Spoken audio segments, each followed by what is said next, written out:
Few names are as synonymous with the art world as Andy Warhol. Known as the Prince of Pop Art, Warhol didn't just create art.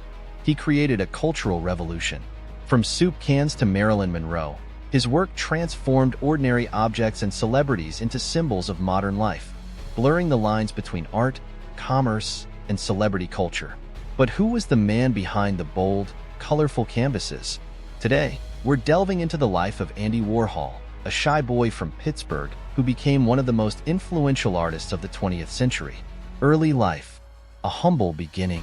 Andy Warhol was born Andrew Warhola on August 6, 1928, in Pittsburgh, Pennsylvania, to Slovak immigrant parents. He was the youngest of 3 sons in a working-class family. His father, Andre, was a construction worker, while his mother, Julia, was an artist in her own right, crafting intricate folk art and encouraging young Andy's creativity. As a child, Andy faced health challenges, including a condition called Sydenham's chorea, which left him bedridden for long periods.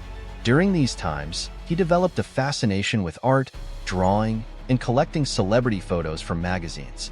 These early experiences not only nurtured his love for creativity, but also laid the foundation for his later obsession with fame and popular culture. After graduating high school, Warhol pursued a degree in commercial art at the Carnegie Institute of Technology, now Carnegie Mellon University. Even then, his unique style was beginning to emerge, an ability to combine fine art with commercial sensibilities.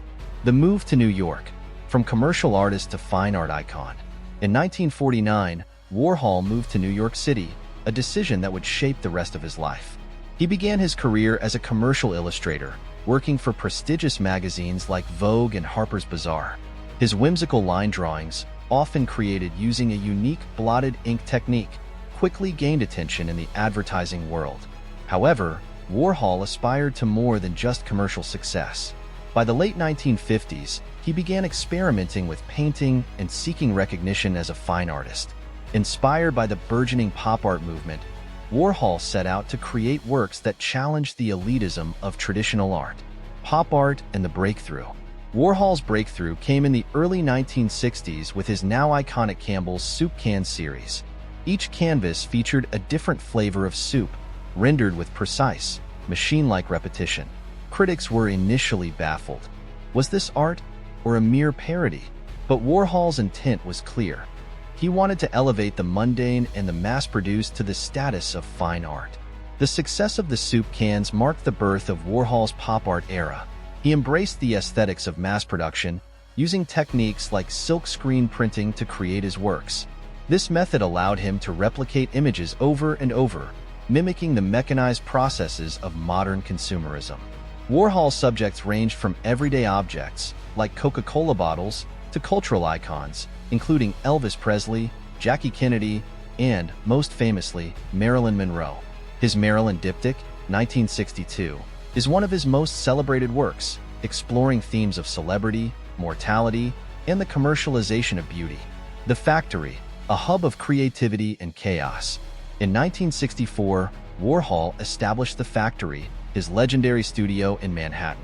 More than just a workspace, The Factory became a cultural hotspot where artists, musicians, writers, and socialites converged. It was a place of collaboration and experimentation, where the boundaries of art were constantly pushed. The Factory also became synonymous with Warhol's brand of celebrity making. He surrounded himself with a cast of eccentric personalities, known as the Warhol Superstars, many of whom featured in his films and art projects. For Warhol, everyone had the potential to be famous, if only for 15 minutes. It was during this period that Warhol ventured into filmmaking, producing avant-garde films like Sleep, Empire, and Chelsea Girls. These works, often slow and minimalist, challenged traditional cinematic conventions and further solidified Warhol's reputation as a pioneer of modern art. Themes in Warhol's work. Warhol's art was a mirror reflecting the desires, obsessions, and contradictions of modern society. Central to his work were themes of consumerism, fame, and mass media. He was fascinated by how advertising and popular culture shaped people's perceptions and desires. At the same time, Warhol's art often carried an undercurrent of melancholy. Works like Marilyn diptych juxtapose vibrant, colorful images with darker, faded ones, hinting at the fleeting nature of fame and the vulnerability of those who attain it. Warhol also explored the darker aspects of American life in his Death and Disaster series, which featured haunting images of car crashes, electric chairs, and news headlines. These works revealed a more somber side of Warhol, challenging viewers to confront the reality behind the gloss of media representation. The assassination attempt and personal transformation. In 1968, Warhol's life took a dramatic turn when radical feminist Valerie Solanas shot him at the factory. The attack nearly killed him, leaving him with permanent physical and psychological scars. After the shooting, Warhol became more reclusive, withdrawing from the wild parties of the factory's earlier years. His art also underwent a transformation, becoming more introspective and collaborative. He continued to produce groundbreaking work, including his famous portrait series, which featured commissioned portraits of wealthy patrons and celebrities. The business of art. Warhol often referred to himself as a business artist, embracing the commercial aspects of his work. He was unapologetic about blending art with commerce, famously stating, "Making money is art, and working is art, and good business is the best art." This philosophy was evident in his ventures beyond painting. Warhol launched Interview magazine, a publication dedicated to celebrity culture, and created iconic album covers for artists like the Velvet Underground and the Rolling Stones. While critics debated whether Warhol's work was authentic art or calculated branding, he remained unbothered, confident in his belief that art should reflect the times. Later years and legacy. By the 1980s, Warhol had cemented his status as a global icon. He collaborated with younger artists like Jean-Michel Basquiat and Keith Haring, bridging the gap between generations of creatives. His final works, including his Last Supper series, showcased a renewed interest in spirituality and mortality. On February 22, 1987, Warhol passed away unexpectedly from complications after gallbladder surgery. His death marked the end of an era, but his influence has only grown in the years since. The Warhol legacy. Today, Andy Warhol's impact can be seen everywhere, from contemporary art to fashion, advertising, and beyond. His ability to merge high and low culture challenged traditional notions of art and paved the way for future generations of artists. The Andy Warhol Museum in Pittsburgh, the largest museum dedicated to a single artist, preserves his legacy and continues to inspire millions.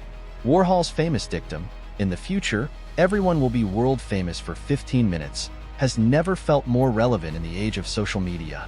Andy Warhol wasn't just an artist, he was a phenomenon. He took the ordinary and made it extraordinary, showing us that art could be found in the most unexpected places. Warhol's work continues to challenge, provoke, and inspire, reminding us that creativity knows no bounds. If Andy Warhol's story inspired you, share your thoughts in the comments below. Don't forget to like, share, and subscribe for more stories of visionary artists who shaped the world. Thank you for watching, and see you in the next video.